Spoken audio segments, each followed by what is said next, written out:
Bonjour et bienvenue sur Cryptonation. Aujourd'hui, nouvelle vidéo, et dans cette vidéo, j'aimerais te parler d'Ethereum pour changer un petit peu de toutes ces vidéos que j'ai fait sur Bitcoin. Aujourd'hui, j'aimerais te parler d'Ethereum et plus spécifiquement de la mise à jour qui va avoir lieu sur Ethereum bientôt, la fameuse mise à jour Metropolis qui va se dérouler en 2 étapes. On va le voir juste après. Donc avant de rentrer dans les détails de cette mise à jour, petit rappel sur Ethereum pour ceux d'entre vous qui peut-être n'en auraient pas entendu parler si vous êtes nouveau dans l'écosystème de la blockchain et des crypto-monnaies. Ethereum, c'est une plateforme qui permet l'exécution d'applications décentralisées à l'aide de smart contracts. Donc tout simplement, ce qu'il y a à retenir là-dedans, c'est le mot application décentralisée. C'est une sorte de super ordinateur Ethereum. C'est un ordinateur sur lequel on va faire tourner des applications. Mais avec cette particularité, au lieu que ce soit un ordinateur quelque part, un serveur centralisé, un serveur central quelque part dans le monde, eh bien, tout se passe sur une blockchain qui est donc décentralisée.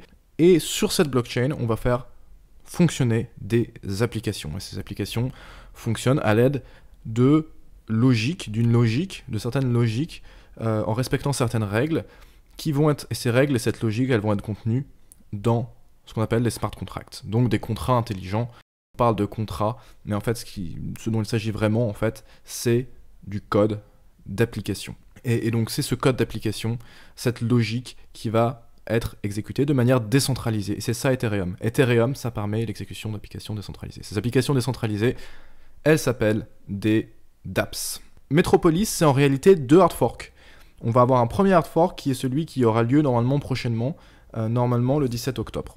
Donc on va avoir le 17 octobre un premier hard fork qui va être donc le hard fork de Byzantium, ça s'appelle Byzantium, et on aura ensuite un second hard fork qui n'est pas encore programmé, qui s'appelle Constantinople. Donc le 17 octobre, c'est une date indicative, ça a déjà été repoussé plusieurs fois. On aura peut-être, et ça peut varier aussi, donc selon l'avancement dans les blocs, mais aux alentours du 17 octobre, donc on devrait avoir le premier hard fork Byzantium. Donc certaines personnes me poseront peut-être la question, parce que j'ai déjà parlé du hard fork de Bitcoin Cash, j'ai déjà parlé de hard fork sur ma chaîne pour parler de Bitcoin. Certaines personnes me poseront peut-être cette question, est-ce que ça va créer un nouveau Ethereum? Parce que c'est vrai qu'il y a déjà eu un hard fork avec Ethereum qui avait créé 2 Ethereum, c'était le fameux hard fork après le hack de ZDAO, qui est un événement assez important. Je ne vais pas en parler trop dans cette vidéo, puisque ça a amené à changer une caractéristique qu'on appelle l'immutabilité de la blockchain, qui n'est plus vraiment une caractéristique de la blockchain Ethereum depuis ce hard fork. Donc ça c'est un événement assez important de ce point de vue-là, mais en dehors de ça, effectivement, donc ce hard fork après ZDAO, en fait, ils avaient dû modifier la blockchain pour tout simplement en fait récupérer l'argent qui avait été hacké, donc voilà, sans rentrer dans le détail. Et certaines personnes, là, il y avait une division dans la communauté. Et c'est pour ça que certaines personnes ont dit non, nous n'allons pas accepter ce changement, et nous allons faire Ethereum classique. Nous allons refuser ce hard fork, nous allons rester sur la chaîne d'origine, alors que la majorité était partie sur Ethereum, le nouvel Ethereum, qu'on appelle Ethereum tout simplement. Et bien une partie de ces gens ont dit non, on refuse et on fait Ethereum classique. Ok, donc ça c'était le premier hard fork, c'est un des hard forks qui a existé dans Ethereum, et c'est en l'occurrence un hard fork qui avait amené à la création d'un nouvel Ethereum. Division d'Ethereum en 2. Là on n'est pas du tout dans ce cas-là. Là on est dans une mise à jour du réseau qui fait l'unanimité. On est dans une mise à jour, ou l'unanimité, ou en tout cas qui remporte une très large majorité, et on peut vraiment dire un consensus. Et il faut savoir que dans Ethereum, il y a quelque chose qui a été inclus, qui s'appelle l'âge de glace, ou la bombe de difficulté, qui fait que les mineurs ont une incitation à accepter les hard forks et à les implémenter, c'est-à-dire que si jamais ils ne font pas les hard forks, pour eux, ça sera plus du tout rentable de rester sur la chaîne d'origine au bout d'un moment.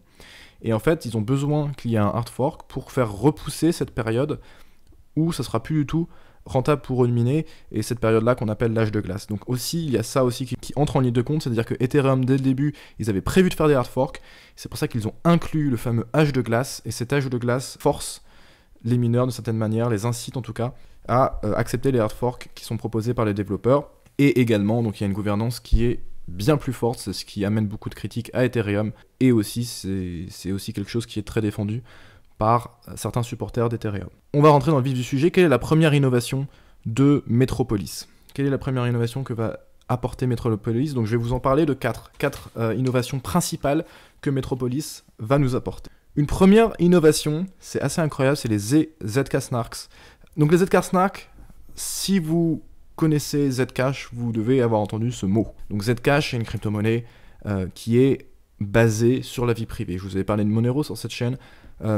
Zcash a un fonctionnement différent, mais un objectif similaire, très similaire à Monero, qui est de respecter la confidentialité des transactions, qui est de fournir un moyen aux gens de payer en pair à pair de manière confidentielle, en respectant leur vie privée.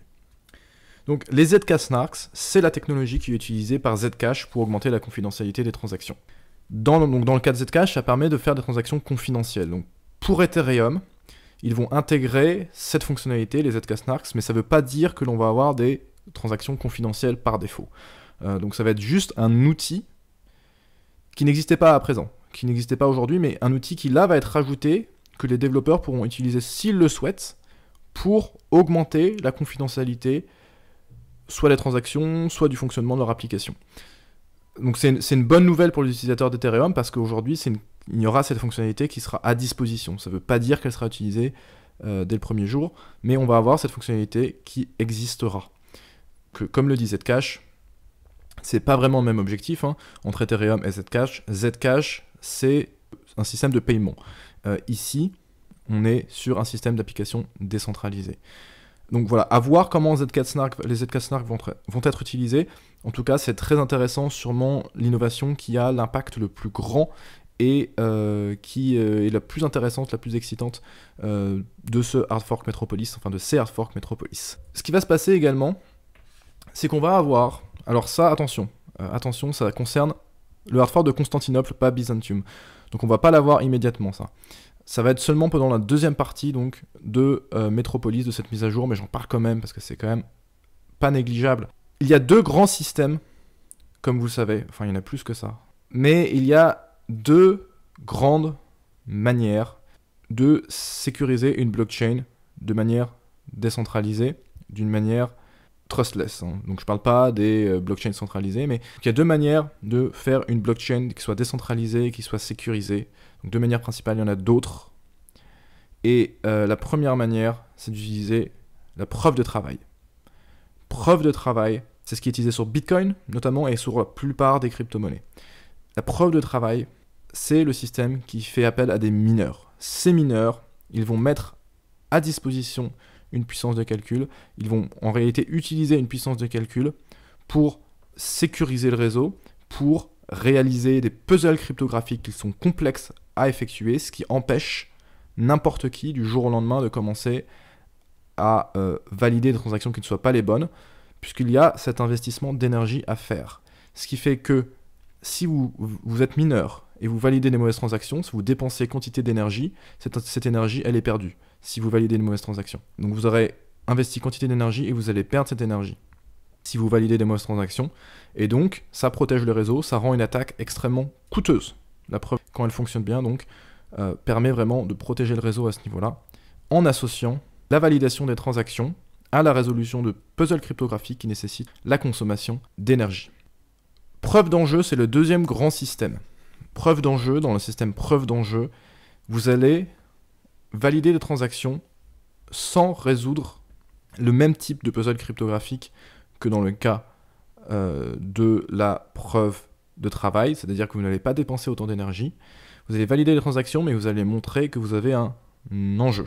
Et un enjeu, ça veut dire quoi? Ça veut dire avoir beaucoup d'unités de la monnaie concernée. Pour simplifier, c'est ça. C'est-à-dire que si vous avez beaucoup d'Ethereum, si Ethereum fonctionnait, parce qu'aujourd'hui il fonctionne selon la preuve de travail, mais si Ethereum fonctionnait selon la preuve d'enjeu, si vous avez beaucoup d'Ethereum, vous n'avez pas intérêt à attaquer le réseau. Puisque, si vous avez attaqué le réseau, vous allez rendre la valeur d'un Ether très faible. Et comme vous en avez beaucoup, eh bien, on vous fait confiance d'une certaine manière pour ne pas le faire. Donc c'est ça en fait le système derrière la preuve d'enjeu, c'est-à-dire que au lieu de mettre à profit de la puissance des calculs, vous allez en fait mettre en jeu vos Ethers, par exemple, dans le cas d'Ethereum. Vous allez mettre en jeu vos cryptos. Vous devez montrer que vous avez un certain nombre de cryptos et ensuite vous allez pouvoir valider les transactions à la hauteur de ce nombre de cryptos que vous avez. C'est pas du tout aussi simple, il y a des problèmes avec la preuve d'enjeu, mais c'est pas l'objet de cette vidéo. Et donc, ce système preuve d'enjeu, donc qui est moins dépensier en énergie et qui ne nécessite pas les mineurs, c'est un objectif long terme d'Ethereum. C'est-à-dire que Ethereum, donc, et Vitalik Buterin, veut passer sur ce système avec ce qu'ils appellent Casper. Ils veulent passer sur un système à preuve d'enjeu, ils veulent abandonner la preuve de travail sur le long terme. Et donc la deuxième partie du hard fork Metropolis, donc Constantinople, va commencer cette transition vers la preuve d'enjeu, donc Proof of Stake. Et la manière dont ça va se passer, c'est qu'on aura un système hybride. On va avoir, donc avec le hard fork Constantinople, la deuxième partie de Metropolis, chaque centième bloc sera validé à travers la preuve d'enjeu, donc Proof of Stake. Et la récompense pour miner les blocs va également baisser de 5 Ethers à 3 Ethers. Donc progressivement, on va favoriser la preuve d'enjeu et on va intégrer la preuve d'enjeu dans la validation des blocs. Donc ça c'est vraiment c'est quelque chose d'intéressant. Mais comme je l'ai dit, donc c'est dans la deuxième partie de la mise à jour Metropolis. Donc c'est pas ce qui va arriver le plus tôt. Ça arrivera que dans la deuxième partie de la mise à jour Metropolis. Mais néanmoins, donc ça c'est assez intéressant, c'est quelque chose qui est bon de savoir quand on parle d'Ethereum, qu'il va y avoir cette évolution vers la preuve d'enjeu. Dites-moi en commentaire si vous voulez que je fasse une vidéo sur preuve de travail versus preuve d'enjeu. Voire même d'autres systèmes si vous le souhaitez. Donc, on a ça, ce deuxième changement qui va avoir lieu avec Constantinople. Troisième innovation, il va y avoir de nouvelles instructions pour les smart contracts, pour les développeurs de smart contracts. Pour nous, utilisateurs, on ne va pas forcément le voir beaucoup, mais effectivement, il va y avoir de nouvelles instructions, de nouveaux OP codes, et une de ces nouvelles instructions va notamment permettre aux smart contracts de revenir à un état antérieur, donc ça c'était possible auparavant, mais de revenir à un état antérieur en dépensant moins d'Ether, en fait. Avec la mise à jour Metropolis, il y aura de nouvelles instructions qui seront données aux développeurs et qui vont leur permettre notamment de mieux gérer les erreurs. Donc voilà, ça c'est une bonne nouvelle pour les développeurs, et si c'est une bonne nouvelle pour les développeurs, ce sera aussi une bonne nouvelle pour les utilisateurs. Quatrième innovation, ce sera l'abstraction des comptes. Ça veut dire quoi l'abstraction des comptes? Alors, il sera possible en fait de définir l'adresse publique d'un compte dont on détient la clé privée à travers un smart contract. Qu'est-ce que ça veut dire ça? Ça veut dire que concrètement, c'est une modification qui va permettre en fait de se faire rapprocher les deux types de comptes en fait, on va dire, qui existent sur la blockchain Ethereum. Vous avez des comptes où vous avez des Ethers, c'est les comptes que vous avez probablement, des comptes de portefeuille si vous le voulez, et vous avez les smart contracts. Progressivement, l'idée, ça va être un peu de se faire converger ces deux types de comptes. Pourquoi? Quelle est l'idée derrière ça?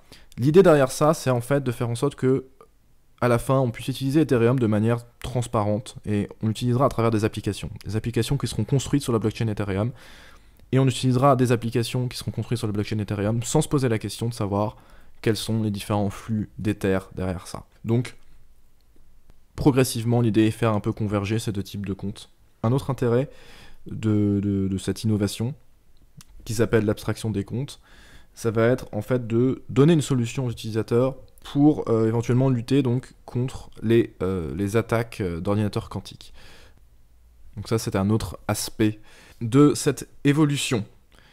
Donc voilà pour ce qui est de la mise à jour Metropolis. J'espère que ça t'a aidé, que j'étais assez suffisamment clair dans mes explications. N'hésite pas à me laisser un commentaire pour me dire ce que tu as pensé de cette vidéo. N'hésite pas à laisser un like si tu l'as aimé et à t'abonner si tu es nouveau ici. Il y a d'autres vidéos donc, qui sont en préparation. J'ai une vidéo sur Mt. Gox qui va arriver pour la suite de ma série sur Breaking Bitcoin.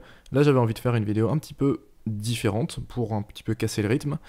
Et puis en plus, c'est d'actualité puisque le hard fork arrive le mois prochain. Donc ça reste dans l'actualité. Et en plus, je parle pas beaucoup d'Ethereum, donc c'est un peu l'occasion de rattraper ça sur cette chaîne. N'hésite pas à me suivre sur Twitter, Facebook, si c'est pas encore le cas. Et je te dis à très bientôt. Merci à toi d'avoir regardé cette vidéo et à bientôt.